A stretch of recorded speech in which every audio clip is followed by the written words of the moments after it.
thanks everybody so much for joining me on my vineyard ramble this Monday morning. So it's quite a special Monday morning. It's actually a bank holiday here in France, so that might explain why it's very, very quiet.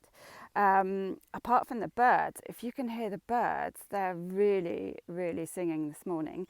I did my birds app, and on my birds app we've recognised a robin. So if anybody can pick out any of the other birds that are singing apart from the robin, that would be really exciting, and probably a bit more exciting than the robin. But welcome to my vineyard here. Let's just locate you. So at the end of the vineyard over there, we're looking towards the Roussillon. So this morning we're actually looking towards Tuchon. So Tuchon, the village of Tuchon where I live, is about 200 metres down in that direction. 200 metres, there's 800 people who live in Tuchon. And we're about 45 minutes to Perpignan, which is in that direction behind Tuchon. Then just make out the Totteval Tower. Totteval is where they found the remains of the oldest man in Europe. And then just panning around behind the clouds, you've got clouds here, are the cliffs of Vangro. Behind that, the Mediterranean. Can you see these clouds rolling in? Those clouds are actually rolling in off the Mediterranean Sea. That's not great for us. And then panning around here, so I'm right in the middle of the Garrigue. So behind this fig tree, that's Narbonne. So Narbonne, 45 minutes in that direction too. So yeah, let's talk about the weather before we start actually getting rambling. Can you see those clouds? So these clouds are rolling in off the Mediterranean Sea. The wind is what we call a marin. So it's a marin wind as opposed to the north wind. Now we like the north wind, not too keen on the marin or the sea wind. It feels quite sweaty. It's probably about 17, 18 degrees here. It's damp. It makes your hair go really frizzy, and it also makes your baguette go floppy. So you can always tell if it's a sea breeze in Tuchon. If you go and buy your baguette from the baker and it's floppy, you know that's a sea breeze. But apart from that, it's not great for the vines. It's sort of very much sort of mildew sort of weather. So this week Jean-Marc is going to be out doing a lot of protecting the vines again against mildew, because we've actually got rain forecast. So today it's meant to rain a bit later on, and we've got more rain during the week, so a bit of a stormy week coming up. But I don't know if you've been looking at this while I've been chatting, but look at this. This is what I wanted to show you. We've been talking about terroir. You know how to pronounce terroir, like terre, a bit of paper, and oir, terroir. And this is one of my vineyards that I just love the soil we've got here. Can you see? It's actually Triassic soil, and it's a lovely dark red colour, and that's because it's got iron oxide, ferrous oxide in it, which gives it this lovely colour. And it's actually particularly good for the vines. It's you can find it in really posh areas, like Romane Conte's got some, and I've just got, we'll see as we walk around, I've just got a little bit of it in this vineyard. So not much, but it's a great soil, because can you see those cracks? Yeah, looking really dry. You can see it does look really dry, but those cracks allow the moisture to seep into the soil. So the soil is not actually that dry, it's quite porous, and that allows the roots of these old vines to actually go through the soil. So it's a great soil. It's a cold soil, and that's what we need down here, because it's very, very hot. But I know you're dying to know, what is the grape variety in here? So let's see if you can tell me what the grape variety is. Let's get a nice, see the vines are getting quite big now, not fully grown. So, morning vine, how are you? Let's have a look here. So, here's a leaf for this morning's Guess the Vine variety. So if I flatten it out, it's very flat, it's almost round, hardly any indents in it at all. So big, almost like a plate if you flatten it out.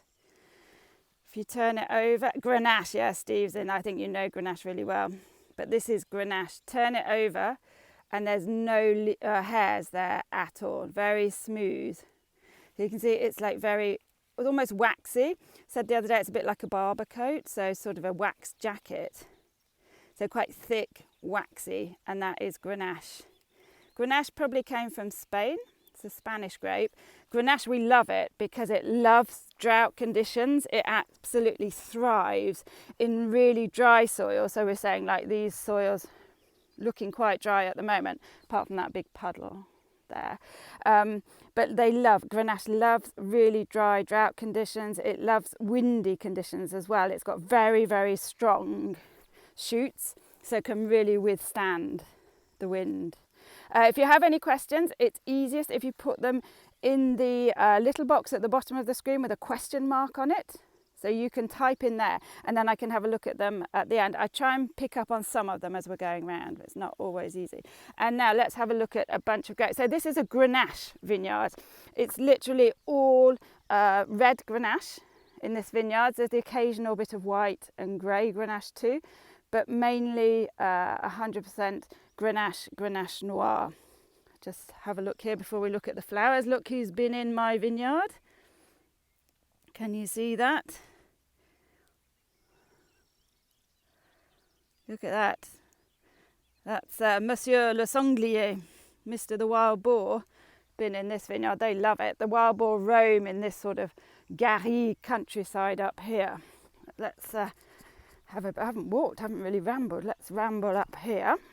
Let's have a look.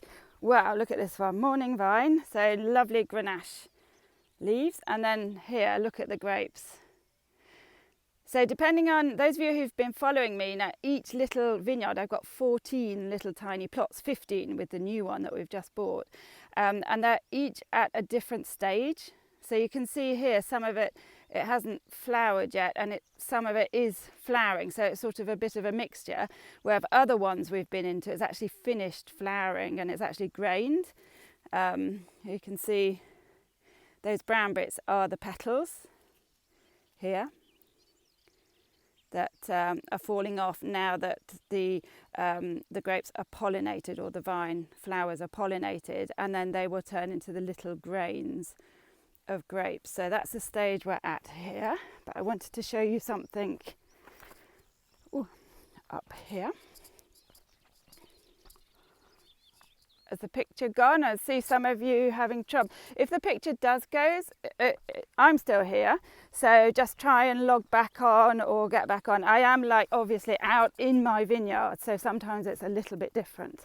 But just looking at Grenache. So Grenache was planted here in the heyday of Rivesaltes. Those of you who know Rivesaltes, lovely sweet wine from this area.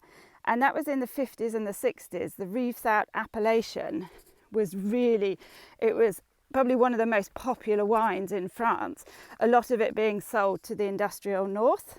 And so a lot of the farmers in Touchon, up until then, they just had the high yielding Carignan grape, but because of the success of Rivesaltes, they started to plant Grenache. So they planted Grenache, and that was in the 50s and the 60s, and they actually got paid more for the Grenache when it went to Rivesaltes, because Grenache, the Grenache grape, can get really high in alcohol. You really have to watch it. You can easily get 15-16% on Grenache. Look at those. Happy Monday morning grapes.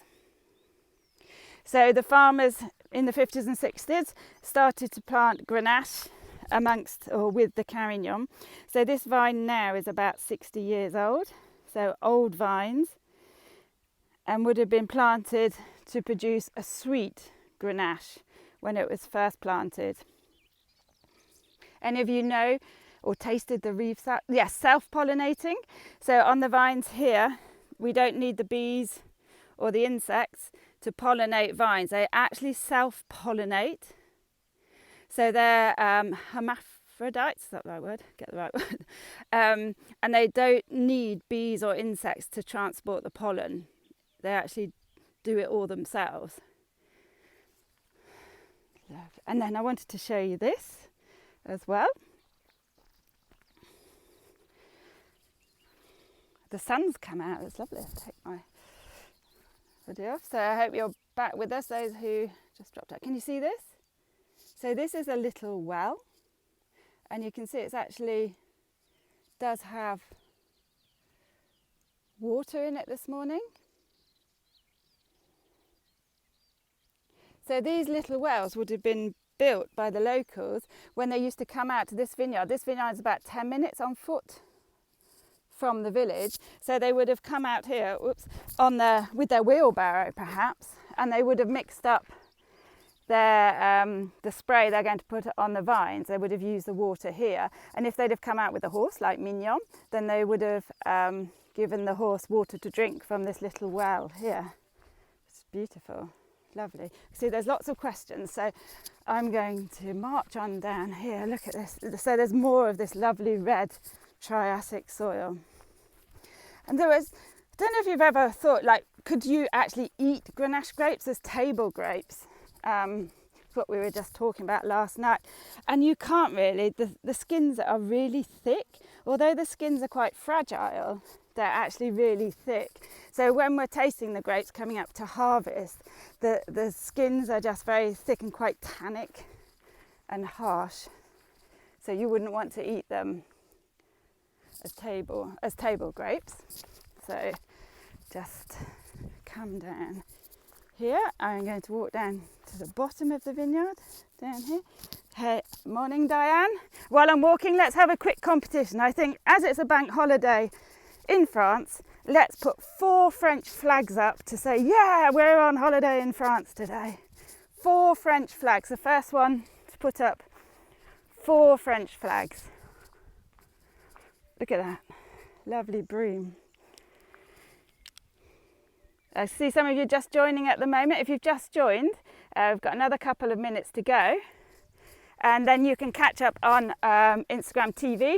So the video will be on there, and then it's going to be posted onto my YouTube channel. You can actually subscribe to the YouTube channel, and then you get the regular updates. So just come down here. Just wanted to show you. This is like just grows wildly.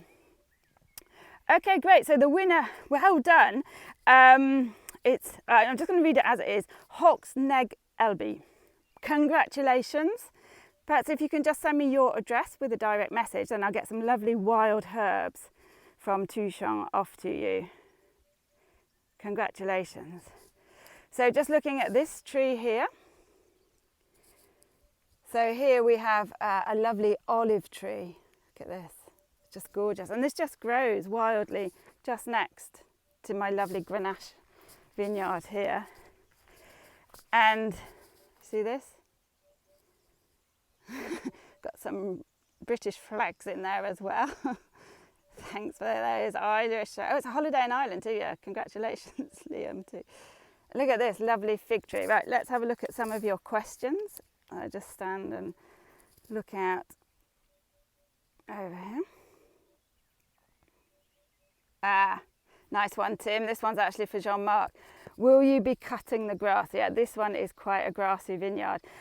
Basically, we came in about 3 weeks ago, and the vines are planted 2 meters apart, so it's a little bit wider than some of my very, very old vines. So we can actually get the tractor down here. So we actually did cut the grass with the tractor 3 weeks ago, and it's just grown back, and we haven't been able to get back in because you saw that soggy soil, the trias soil that we've got. We just couldn't get the tractor in. So this is on Jean-Marc's list of vineyards this week to come in and cut the grass. So we'll cut that with the tractor, and then we have actually brought the strimmer in to cut the grass between the rows. So we will be cutting that again. So a bit of work here. It's probably going to take a full day with for Sebastian with the strimmer here. And thanks very much for that question, Tim. And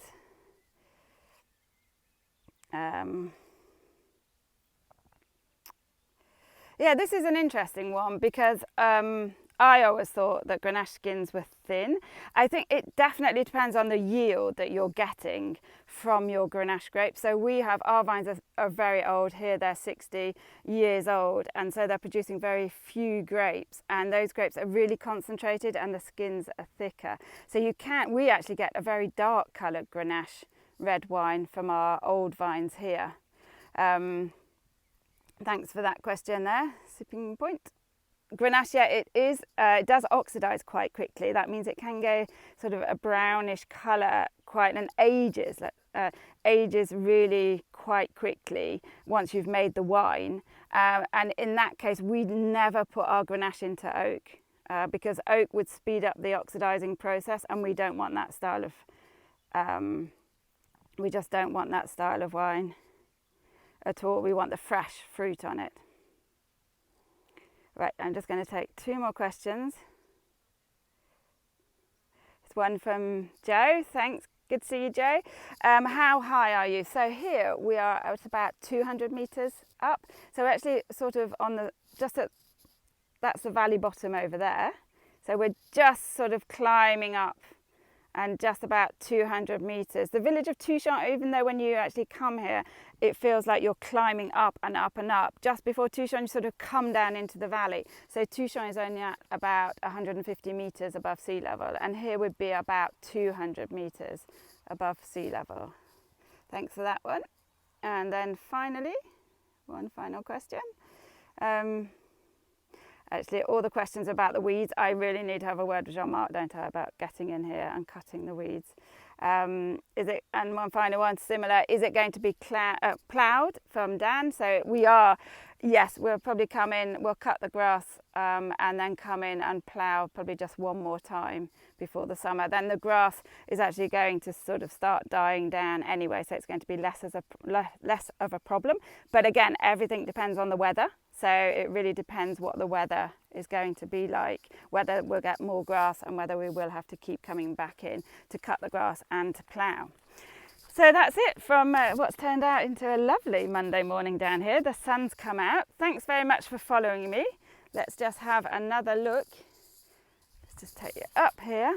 Another look at a lovely Grenache. You can see here we've actually replanted some little Grenache vines to fill in the holes, the moncong. But it's been lovely that you've all been with me. Thank you so much. And just look at that view. I think it's going to be a lovely day here, lovely bank holiday.